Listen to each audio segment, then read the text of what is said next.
Hi everybody. We'll continue again with configuring our network. So let's look at our device here, our VirtualBox. And if you look at our VirtualBox, we have one CentOS, or you can have a few. But we'll be dealing mostly with the CentOS machine. And what we want to do is configure the network and how we can use VirtualBox to add or remove networks. Right. Now in VirtualBox, we can see here if we are using VirtualBox, we can click on the network part, and you can see that we have at least I have two adapters. You might have one. But you can't really enable this network. Now what VirtualBox does is that it simulates in a real hardware adapter, so that your operating system, your virtual operating system, can see it and use it. Now you realize that none of this configuration can be clicked to be on and off, because particularly your machine is still running. If your machine is running, right? So if your machine is not running, you can actually edit this. But let's assume that your machine is running, and if your machine is running, you have to shut it down. Just like a real machine, you actually have to shut it down. So let's go to VirtualBox again, and try to shut down the machine here, right? So I'm gonna go ahead and shut down my VirtualBox, right?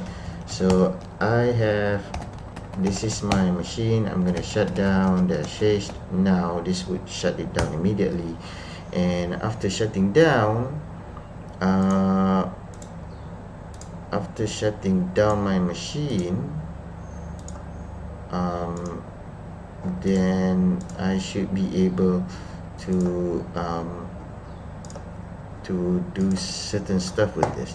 For example, now I can click on the network, and I can enable or disable my network as I please to. So we're gonna go ahead and add a adapter here, so that you have two adapters. Keep adapter 3 and 4 turned off right now, so don't enable it for now. But in adapter 2, we enable the adapter, and we can have it not attached, or somehow provide a device with a network address translation. What this means is that the VirtualBox will provide the DHCP and try to translate the address from the host to your VirtualBox, so that you can have internet, right? With DHCP enabled, right? So there are a couple of other options here, but we'll learn more about this later. So just go ahead and click OK, and now after clicking OK, we're going to click start and let it start first, and let's go to the view of the virtual machine. So if you look at the virtual machine as it's starting, right? So I'm gonna go ahead and log in, right? So now what we're gonna talk about here is mostly to explore more about how we can configure the network, right? Now in this tutorial, I'll be mostly covering about how we can edit and make changes to the network configuration in Red Hat or CentOS from the command line, and more specific, how we can set up a static IP address on the network interface using network scripts, and how to configure or change some of your system host name, right?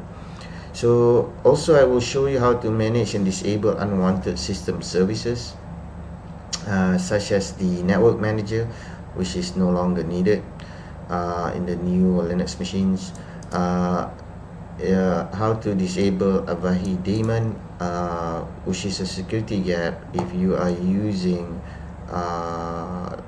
this machine as a server. But if you are running it on your laptop, you might want this service running if you want to find other network on your other computers on your network, or discover services automatically. on and finally I will present you with some using network manager text user interface to create these networks, right?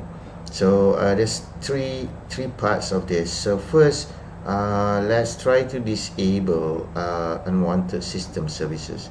Before we can do that, make sure we have the right tools installed or the right software installed. Go ahead. Well, you need internet for this, so make sure your host is connected. Yum install nano. This is an editor that we want to do editing the files. wget for the internet to download files from the internet. Curl is also the same thing. NetTools, if you are using Debian, it will be a network manager, and LSOF for discovering files. So let's just say yes, we want that installed. It will be running and things is good and everything is updated and installed. So after doing the installation, what we want to do, we want to test some of the commands whether we have it. So if config will display all the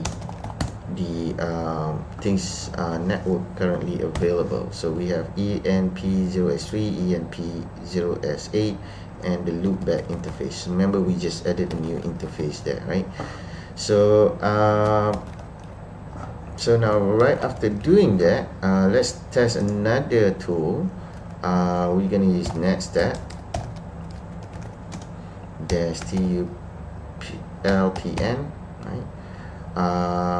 And it here you can see more here, pipe to more to show more of this.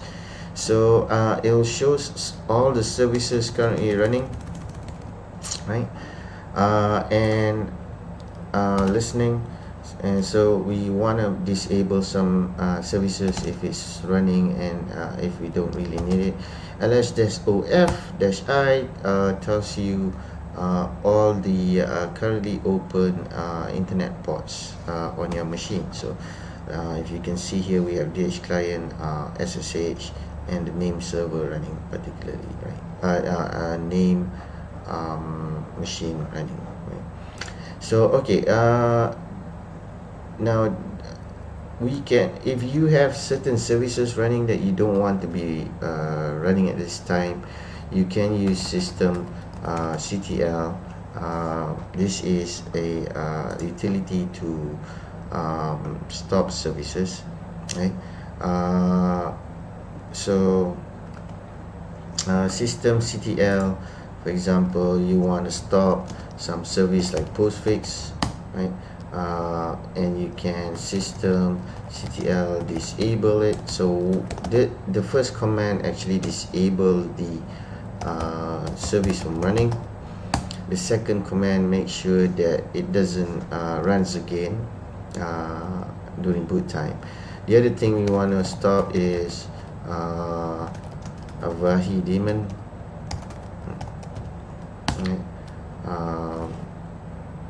If it's installed, I will show it as running, but for my machine it's not installed, so for your machine it might be. So just disable it,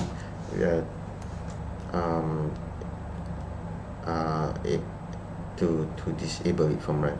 Mine actually has a access denied clause here because, you know, Avahi daemon is not installed on my machine.